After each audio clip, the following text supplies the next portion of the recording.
I've talked a bit recently about how the Arcane Phoenix is the best monster for the High Elves, but as a mount for old Teclis here, it results in him being one of the most hated characters for the High Elves. There's a number of reasons for that.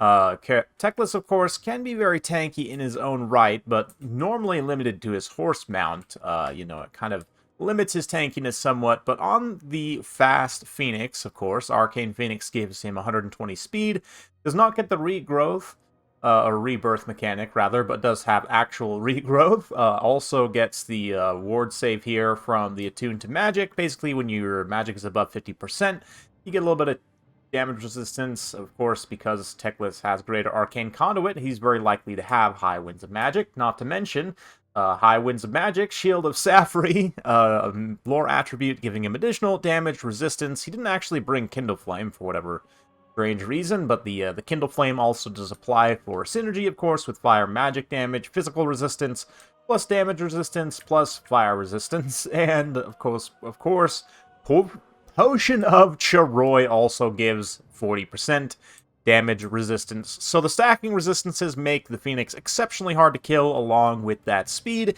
Has great synergy. It's very expensive, but not exactly lore-friendly. Maybe lore-friendly, some people would argue, but certainly not faithful to the tabletop. And a lot of people were not happy that this mount got added to Teclis. I mean, I personally love the Arcane Phoenix, but I kind of agree that it was a strange thing to add to the old caster lord here. It certainly does make him a lot more powerful, but again, kind of ruins the fantasy a little bit in my opinion. Anyway, this high elf player here got some rangers, got some archers, got some dragon princes, including the Fireborn and Rahagwar's Pride as well, getting shelled by Rider of Rohan, who is bravely taking the Emperor into his beloved high elves here, punishing this traitor, essentially, for taking Teclis. He's got 2 mortars raining fire, silver bullets, some swordsmen, no spearmen, just all swordsmen, including the Sigmar Sons, and 4 Reiksguard, including the Zintler's Reiksguard over on this right flank. Of course, we got to take a look at these guys.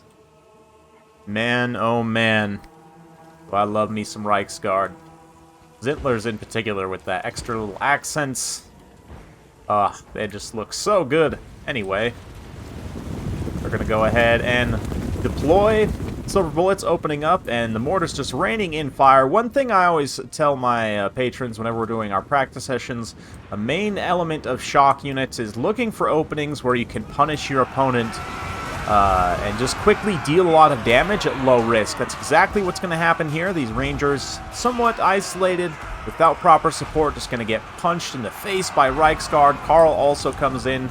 And here, the High Elf player does manage to net Karl. Again, there's no Kindle Flame for whatever strange reason. But the Fireborn, the other Dragon Prince, is not really in a position to respond. Teclis also chooses not to countercharge in here. Rider of Rohan does pop a regrowth, as he did take some substantial damage. Nothing too crazy, but the regrowth should put Karl back up to full just about.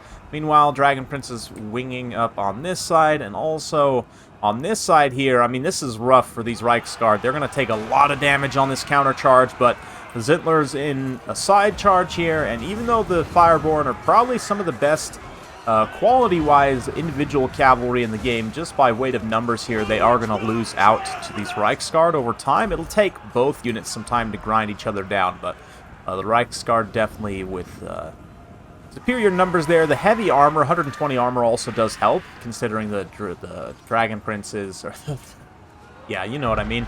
They do not have the best AP damage, but Teclis running in, getting a nice tear out on those silver bullets. He probably wants to try and go support those Fireborn if he can, or maybe get a little bit of a regrowth on there. These mortars just continuing to rain fire, though, basically completely shut down those Elven Archers.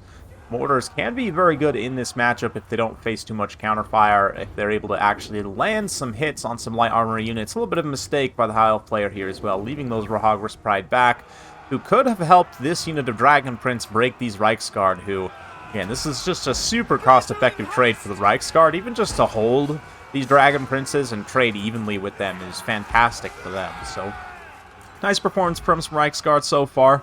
They are very good in this matchup, and generally I find them to be a bit better since the cavalry update. But anyway, Dragon Princes, the Fireborn here again, just continuing to hold out these sort of very tanky shock cavalry here. Not really shocking at all to see them grinding against each other in prolonged combat. But eventually the weight of numbers for the Reichsguard will tell. This other unit even comes in. Karl's going to come in and drop some buffs and kind of push Teclis away.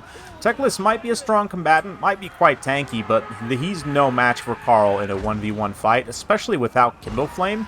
But he's just going to have to avoid Karl and use his survivability mechanics to try and not take that damage. But sort of looking at things, with the loss of the Fireborn, the High Elves do not really have a great answer for shutting down Karl, and Teclis is in severe danger from the Emperor just smashing him hammer to the face.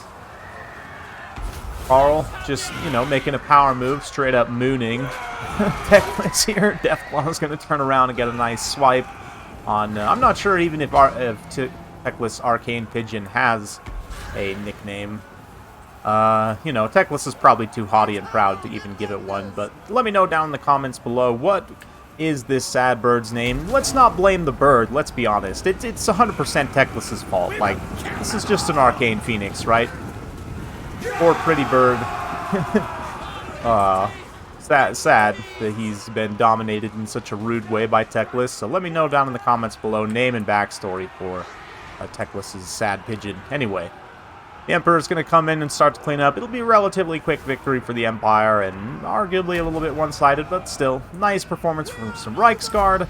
Pigeon Teclis getting punished. All of these are good things, so I figured I would bring this replay to you guys. Anyway, yeah, great job to Rider of Rohan here. 2,000 damage value on the fronts. We've also got some pretty decent value on the mortars. One of them does pay for themselves. The Rahagra's Pride eventually does get in there in the late game, shut them down, almost pay for themselves. But Silver Bullets, 1,000 damage value. You really can't let these guys sit and fire for any length of time against these high-value units without paying back the dividends. And especially against, like, Teclis we saw with physical resistance. Dragon Princes as well, obviously, have physical resistance. So that magic damage definitely going to come in very handy. In Game 3 as well, against all the demons, this magic damage can protect these guys. Will be very nice.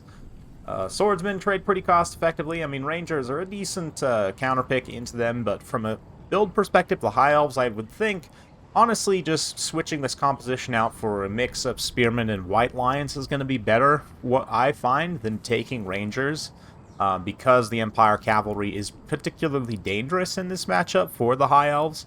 Likewise, I would probably change up this composition on Cavalry, just take more numbers of Silver Helms to fix units in place, you know, just to kind of contest and have your other quality units come in and help support against Empire Cavalry. I don't know. Let me know what you guys think in the comments down below. Definitely, if you're going to take the Fireborn with Teclis, though, you got to have Kindle Flame. Just, you know, mandatory requirement. Still pay for themselves, even in that prolonged fight against those Reichsguard. But the Reichsguard themselves, a couple of them eating some damage.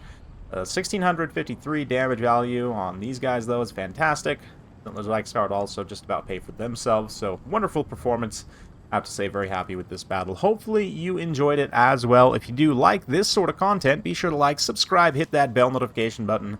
Every time I upload a new video, you'll be notified. Thanks again. We'll see you next time.